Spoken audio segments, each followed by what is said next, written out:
Hello students, शोध प्रारूप पर हमारी चर्चा चल रही थी। पिछली क्लास में हमने देखा था कि शोध प्रारूप क्या है, क्यों बनाया जाता है शोधकर्ता के द्वारा शोध कार्य करने से पहले शोध प्रारूप,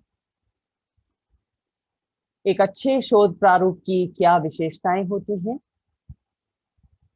जिनको ध्यान में रखकर एक शोधकर्ता शोध प्रारूप का निर्माण करता है।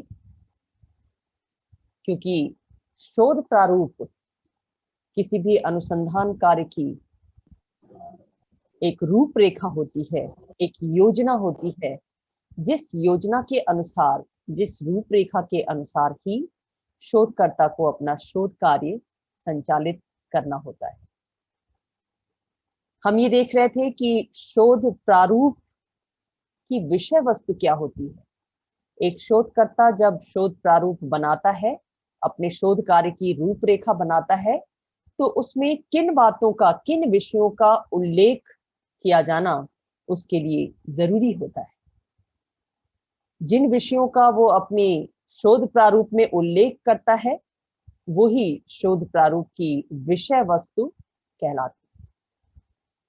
उस विषय वस्तु में हमने देखा था कि सबसे पहले शोध का विषय लिखा जाता है कि शोधकर्ता ने शोध के लिए किस विषय का चयन किया, उस विषय के अध्ययन की सीमाएं क्या हैं, उसका क्षेत्र क्या है, और विषय का चयन किससे प्रेरित होकर उसके द्वारा किया गया।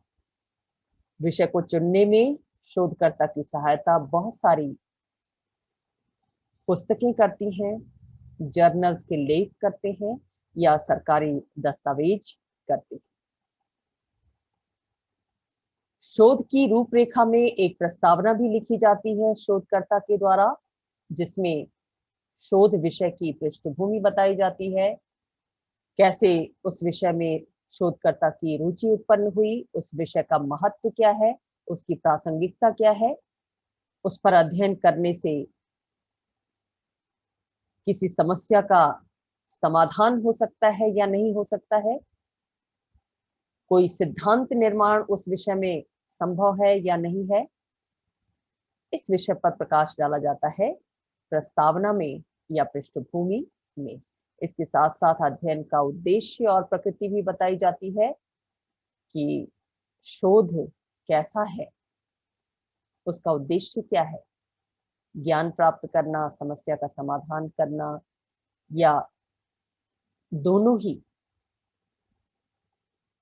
कैसे शोध कार्य करते समय जो तथ्य इकट्ठा किए जाएंगे उनका विश्लेषण किन पद्धतियों के आधार पर किया जाएगा, सांख्यिकीय पद्धति के आधार पर, व्यक्तिगत अध्ययन पद्धति के आधार पर, तुलनात्मक विश्लेषण किया जाएगा, या प्रयोगात्मक प्रकृति का होगा शोध। कौन सी प्रकृति अपनाई जाएगी, चुनी जाएगी शोधकर्ता के द्वारा शोध कार्य के दौरान, इसका उल्लेख भी शोध प्रारूप में किया जाता है। सामाजिक, सांस्कृतिक, राजनीतिक और भौगोलिक संदर्भों का उल्लेख किया जाता है, क्योंकि ये सभी ऐसे तत्व हैं जो शोध कार्य को किसी न किसी रूप में प्रभावित करते हैं, शोधकर्ता को भी प्रभावित करते हैं, और निदर्शन के रूप में शोध से संबंधित तथ्यों का संकलन करने के लिए जिस व्यक्ति समूह को चुना गया है, उस व्यक्ति समूह के मूल्य, उस समूह की परंपराएं, उस समूह की जो भौगोलिक परिस्थितियां हैं, वो सब उसको प्रभावित करती हैं। साथ ही वो समूह किस राजनीतिक व्यवस्था के अंतर्गत रह रहा है, शोधकर्ता किस राजनीतिक व्यवस्था में शोध कार्य को संपन्न करने जा रहा है, इसका उल्लेख भी उसके द्वारा किया जाता है, क्योंकि ये सब प्रभावित करते हैं उसके शोध कार्य को।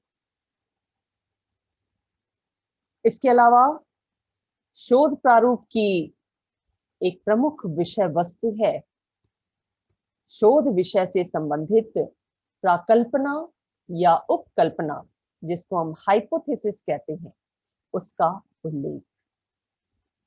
कोई भी शोधकर्ता जब किसी भी विषय पर अध्ययन करने जाता है तो उस विषय के बारे में जो भी साहित्य उपलब्ध है उसके पास, चाहे वो साहित्य शोध साहित्य हो, यानी उस विषय पर पहले किसी और के द्वारा, कुछ और लोगों के द्वारा शोध कार्य किया जा चुका हो, या उस विषय से संबंधित कोई पुस्तक हो, कोई आलेख हो, कोई पत्र पत्रिका हो, कोई चर्चा परिचर्चा हुई हो उस पर, उन सब का अध्ययन करने के बाद शोधकर्ता अपने विषय के बारे में कुछ पूर्व निष्कर्ष पहले ही तय कर लेता है।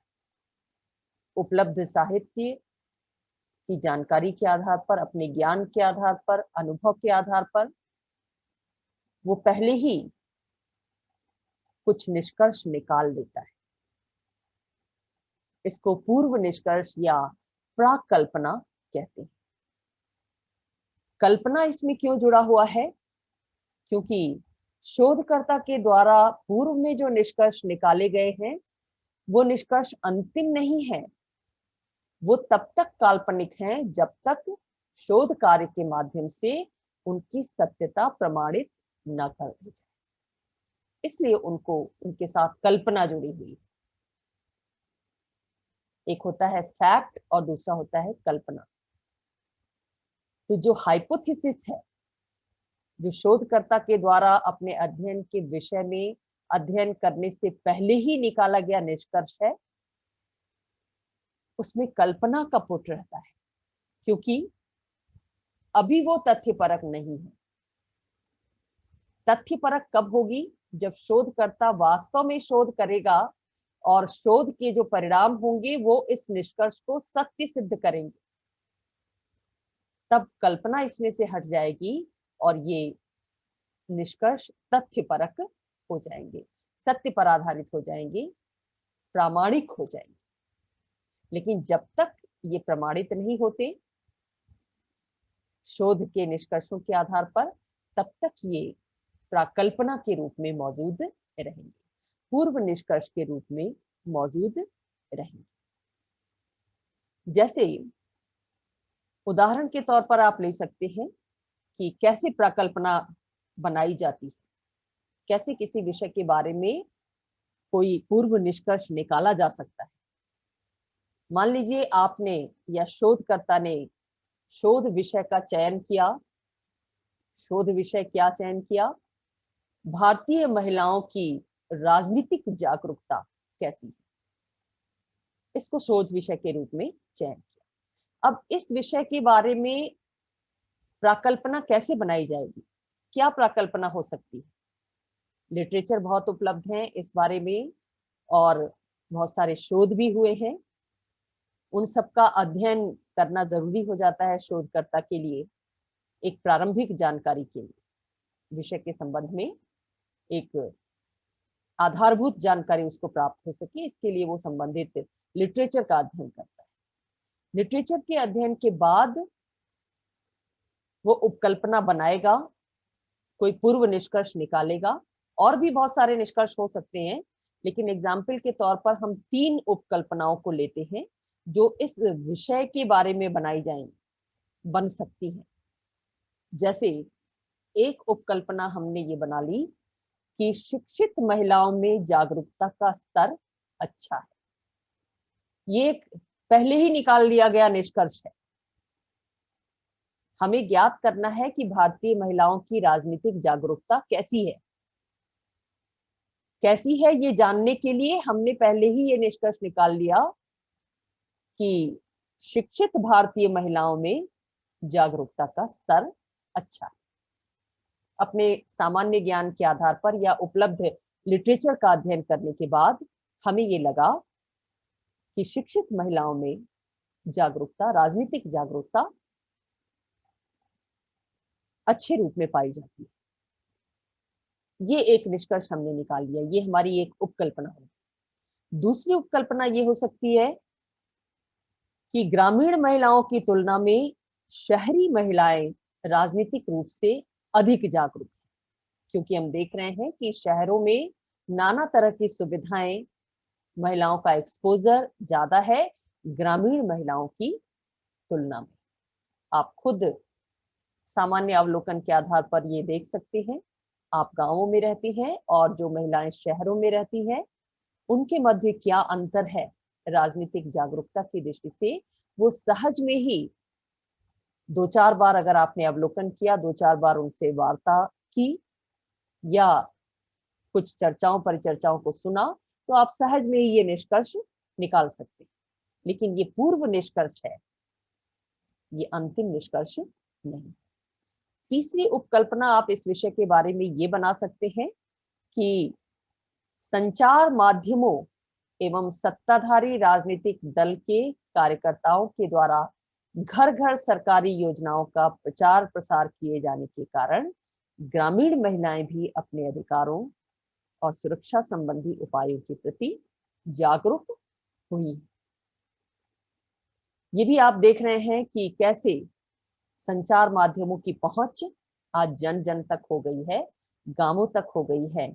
इंटरनेट का प्रयोग उनके द्वारा भी किया जा रहा है, विभिन्न ऐप्स का प्रयोग किया जा रहा है।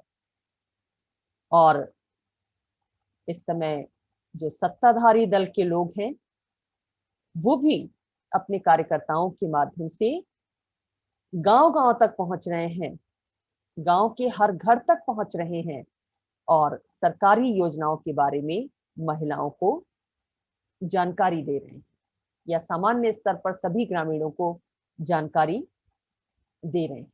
जैसे उज्ज्वला योजना आपने देखा, जनधन योजना कितनी पॉपुलर हुई, और मैं समझती हूँ कि आज भारत में रहने वाली हर ग्रामीण महिला को इन योजनाओं के बारे में जानकारी होगी।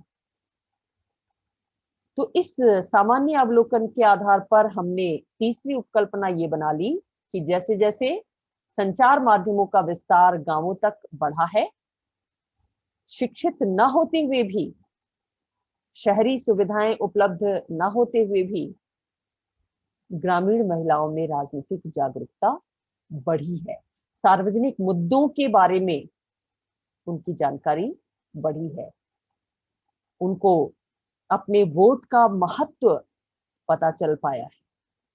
और इसके लिए राजनीतिक दल के सक्रिय कार्यकर्ता भी उत्तरदायी हैं, जो घर घर जाकर सरकार गांव के लोगों के लिए, महिलाओं के लिए जो योजनाएं बना रही है उसकी जानकारी उन्हें देते हैं और इस बात के लिए जागरूक करते हैं कि कैसे वो इन योजनाओं का लाभ उठा सकती है।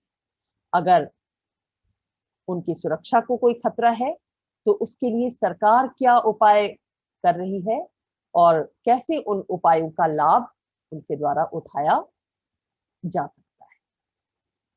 तो ये 3 उपकल्पनाएं हमने निर्मित की अगर हमने विषय चुना भारतीय महिलाओं की राजनीतिक जागरूकता। तो ऐसे ही कोई भी शोधकर्ता जिस भी शोध विषय का चयन करता है उसके बारे में जो पूर्व निष्कर्ष निकालता है, अध्ययन करने से पहले ही कुछ निष्कर्ष निकाल लेता है जिनको प्राकल्पना कहते हैं। उन प्राकल्पनाओं, उन हाइपोथेसिस का उल्लेख भी शोध प्रारूप में किया जाता है। रिसर्च डिजाइन बनाते समय शोधकर्ता के लिए ये जरूरी हो जाता है कि वो इस बात का उल्लेख करे कि शोध विषय के संबंध में उसने कौन सी उपकल्पनाएं, कौन सी हाइपोथेसिस डेवलप की। तो हाइपोथेसिस का उल्लेख ये भी शोध प्रारूप की एक प्रमुख विषय वस्तु है, क्योंकि ये जो उपकल्पनाएं होती हैं ये शोध कार्य को एक निश्चित रूप प्रदान करती हैं, उसकी दिशा को तय करती हैं कि शोधकर्ता को किस दिशा में तथ्य इकट्ठा करना है, किस सीमा तक उसे अध्ययन करना है और किन क्षेत्रों को टच करना है। ऐसा तभी संभव है जब उपकल्पनाओं का उल्लेख शोध प्रारूप में किया जाए। इसके साथ साथ शोध प्रारूप की एक और विषय वस्तु काल निर्देश होता है, यानी शोध प्रारूप में शोधकर्ता को ये बताना पड़ता है कि वो जो शोध कार्य करने जा रहा है उसमें कितना समय लगेगा। एक पूरी समय सारणी उसे देनी होती है, क्योंकि अगर समयबद्ध नहीं होगा शोध तो फिर वो आगे टलता जाएगा और उसकी उपयोगिता धीरे धीरे करके समाप्त हो जाएगी।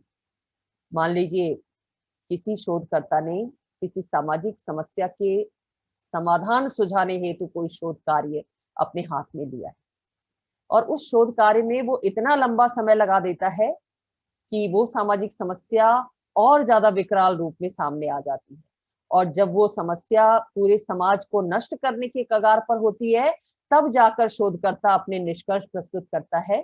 तो ऐसी स्थिति में उस शोध की कोई उपयोगिता नहीं रह जाती। इसलिए शोध का समयबद्ध होना बहुत जरूरी होता है, उसको प्रासंगिक बनाए रखने की दृष्टि। तो शोध प्रारूप तैयार करते समय शोधकर्ता बाकायदा ये बताता है कि शोध से संबंधित जो भी क्रियाएं हैं वो किन किन समयों पर शोधकर्ता के द्वारा संपन्न की जाएगी। जैसे सबसे पहले विषय का चयन करने के बाद और उससे पहले कितना समय उसके द्वारा उपलब्ध साहित्य का अध्ययन करने में व्यतीत किया जाएगा, कितना समय निदर्शन चुनने में लगाया जाएगा और कितना समय तथ्य संकलन की प्रविधियों को चुनने में दिया जाएगा। प्रविधियों का चयन हो जाने के बाद कितने समय में वो तथ्य संकलित कर सकेगा। तथ्य संकलन एक बड़ा कार्य होता है, टाइम टेकिंग कार्य होता है, इसमें समय ज्यादा लगता है। तो स्वाभाविक रूप से शोधकर्ता तथ्य संकलन के लिए थोड़ा ज्यादा समय लेता है बाकी क्रियाओं की तुलना में। तथ्य संकलित हो जाने के बाद उनका वर्गीकरण कितने समय में किया जा सकेगा और विश्लेषण कितने समय में किया जा सकेगा, इस बात का स्पष्ट तौर पर उल्लेख शोधकर्ता के द्वारा अपने शोध प्रारूप को निर्मित करते समय किया जाता है। हालांकि समय को लेकर थोड़ा फ्लेक्सिबिलिटी भी रखी जाती है, लचीलापन रखा जाता है और हर कार्य के लिए जो निर्धारित समय है, निर्धारित समय का उल्लेख शोध प्रारूप में किया गया है, उसमें व्यवहार में थोड़ा बहुत परिवर्तन किया जा सकता है, लेकिन बहुत ज्यादा परिवर्तन शोध को अप्रासंगिक बना देगा। काल निर्धारण करना शोध कार्य को समय सीमा के अंतर्गत संपन्न करने में सहायक होता है। इसीलिए हम देखते हैं कि आज देश विदेश में जो बड़ी बड़ी शोध संस्थाएं हैं, अपने देश में जैसे आप ले लीजिए ICSSR है या UGC है या अन्य बहुत सारी राष्ट्रीय और राज्य की शोध संस्थाएं हैं जो शोध परियोजनाओं को आवंटित करती हैं, शोध कार्यों के लिए ग्रांट देती हैं, अनुदान देती हैं। ग्रांट देते समय वो इस काल निर्देश का विशेष ध्यान रखती हैं कि शोध कार्य समय सीमा के अंतर्गत संपन्न कर लिया जाए। 18 महीने के अंदर, 2 साल के अंदर, 3 साल के अंदर संपन्न कर लिया जाए। इसके साथ साथ काल निर्देश में ये बात भी शामिल है कि जो शोध कार्य शोधकर्ता करने जा रहा है वो किस समय, काल या परिवेश से संबंधित है। जो हिस्टोरिकल रिसर्च होते हैं, ऐतिहासिक अनुसंधान होते हैं, जिसमें ऐतिहासिक घटनाक्रमों के विश्लेषण के आधार पर किसी निष्कर्ष पर पहुंचते हैं, उसमें इस बात का उल्लेख विशेष रूप से किया जाता है कि इतिहास के किस कालक्रम को इस शोध कार्य में अध्ययन का मुख्य विषय बनाया जाएगा। जैसे अगर कोई शोधकर्ता ये ज्ञात करना चाहता है कि मुगल पीरियड में भारत में लोकतांत्रिक संस्थाओं की क्या स्थिति थी, तो उसे इस बात का उल्लेख करना होगा कि उसका जो अध्ययन है वो इतने सन से लेकर इतने सन तक की घटनाओं के अध्ययन पर आधारित। काल निर्देश में ये बात भी शामिल है। तो ये भी शोध प्रारूप की एक महत्वपूर्ण विषय वस्तु होती है जिसका उल्लेख शोधकर्ता को रूपरेखा बनाते समय करना पड़ता है। इसके साथ शोधकर्ता प्राथमिक तथ्यों का संकलन और द्वितीयक तथ्यों का संकलन किन प्रविधियों से करेगा, इसका उल्लेख भी शोध की रूपरेखा में किया जाता है। तथ्य दो तरह के होते हैं, प्राथमिक तथ्य और द्वितीयक तथ्य। प्राथमिक तथ्य उनको कहते हैं जिनको कोई शोधकर्ता पहली बार खुद क्षेत्र में जाकर इकट्ठा करता है। उससे पहले किसी और ने उस क्षेत्र में उस विषय पर तथ्य संकलित नहीं किया, बल्कि शोधकर्ता खुद उस विषय के बारे में प्रश्नावली बनाकर, अनुसूची बनाकर या साक्षात्कार के माध्यम से शोध कार्य के लिए तथ्य संकलित करने जा रहा है। तो वो तथ्य प्राथमिक होते हैं जो पहली बार शोधकर्ता के द्वारा ही प्राथमिक रूप में संकलित किए जाते हैं, किसी और ने उस पर कोई तथ्य संकलन का कार्य नहीं किया है। ये प्राथमिक तथ्य कहलाते हैं।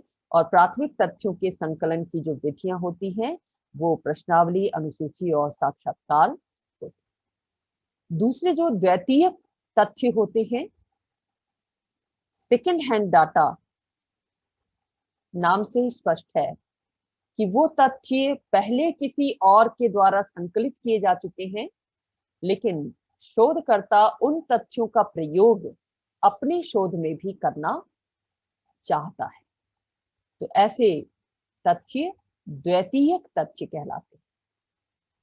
द्वितीयक तथ्य कहां से प्राप्त कर सकता है? वो जो उपलब्ध लिटरेचर है, पुस्तकें हैं, जर्नल्स हैं, मैगजीन्स हैं, जहां पर किसी और ने पहले ही लेख लिख रखा है, पहले ही पुस्तक लिख रखी है, उस पुस्तक के कुछ पार्ट्स को, कुछ बातों को संदर्भ के साथ शोधकर्ता अपने शोध कार्य के लिए ग्रहण करता है। तो शोध की रूपरेखा में शोधकर्ता को ये बताना होता है कि वो प्राथमिक तथ्यों का संकलन किन प्रविधियों से करेगा, द्वितीयक तथ्यों का संकलन कहां कहां से करेगा, और ये प्रविधियां कितनी उपयुक्त होंगी इसके बारे में भी शोधकर्ता निर्णय स्वयं करता है और इसका उल्लेख भी वो शोध की रूपरेखा में करता है। लास्ट जो विषय वस्तु का पार्ट है शोध की रूपरेखा की, वो है तथ्यों की व्याख्या और विश्लेषण। न केवल शोध की रूपरेखा में इस बात का उल्लेख किया जाता है कि तथ्यों का संकलन किन प्रविधियों के माध्यम से, किन स्रोतों के माध्यम से किया जाएगा, बल्कि शोधकर्ता ये भी बताता है कि तथ्य इकट्ठा होने के बाद वो तथ्यों की व्याख्या और विश्लेषण के लिए किन प्रविधियों का प्रयोग करेगा। वो वर्गीकरण के लिए सारणी का प्रयोग करेगा या अन्य किसी सांख्यिकीय टूल का प्रयोग करेगा। कैसे वो उनका वर्गीकरण करेगा, कैसे संकेतीकरण करेगा, और जिन पद्धतियों का वो प्रयोग करने जा रहा है वो पद्धतियां कितनी प्रामाणिक हैं, कितनी उपयोगी हैं, इसका उल्लेख भी उसके द्वारा किया जा सकता है। जैसे ये कहते हैं ना कि सामाजिक राजनीतिक अनुसंधान में सांख्यिकी पद्धति बहुत ज्यादा उपयोगी नहीं हो सकती, क्योंकि सामाजिक विषयों की जो अध्ययन वस्तु होती है, जो तथ्य होते हैं, वो बहुत जटिल होते हैं, समझ में ना आने योग्य होते हैं, आसानी से नहीं समझा जा सकता उन्हें, क्योंकि वो तथ्य कोई व्यवहार होते हैं, किसी व्यक्ति समूह के स्वभाव का अंग होते हैं, और स्वभाव और व्यवहार बहुत अस्पष्ट होते हैं, बहुत बदलने वाले होते हैं। आज एक मनुष्य का आचरण कुछ और है, कल को परिस्थितियों वश कुछ और हो सकता है। ऐसी स्थिति में जो तथ्य संकलित किए जाते हैं सामाजिक राजनीतिक क्षेत्र में, उन तथ्यों का वर्गीकरण सांख्यिकी विधि से एक सीमा तक ही किया जा सकता है। सीमा से आगे बढ़कर उनका प्रयोग नहीं किया जा सकता। और यही वजह है कि हम देखते हैं कि सामाजिक राजनीतिक शोध के अंतर्गत गुणात्मक शोध ज्यादा होते हैं, मात्रात्मक शोध कम होते हैं। हालांकि व्यवहारवादी आंदोलन के बाद ये प्रवृत्ति प्रबल हुई है कि सामाजिक राजनीतिक क्षेत्र में भी गणित की प्रविधियों का, सांख्यिकी प्रविधियों का प्रयोग किया जाए यदि वैज्ञानिक सिद्धांतों का निर्माण करना है तो, अगर अध्ययन को वस्तुनिष्ठ बनाना है तो बहरहाल जिस भी पद्धति को अपनाएगा शोधकर्ता तथ्यों का विश्लेषण करने के लिए, तथ्यों का वर्गीकरण करने के लिए, उसका भी उल्लेख उसे शोध की रूपरेखा में पहले ही करना होता है। तो ये थी शोध प्ररचना या शोध प्रारूप की विषय वस्तु। एक शोधकर्ता को शोध प्रारूप बनाते समय, शोध की रूपरेखा बनाते समय किन विषयों को शामिल करना चाहिए, किन विषयों का उल्लेख उसके लिए आवश्यक, क्योंकि ये विषय ही ये तय करेंगे कि उसका शोध व्यवस्थित ढंग से संपन्न होगा या नहीं होगा। अब अगली क्लास में हम देखेंगे कि शोध प्रारूप के प्रकार कितने होते हैं, उनका वर्गीकरण कैसे किया जाता है।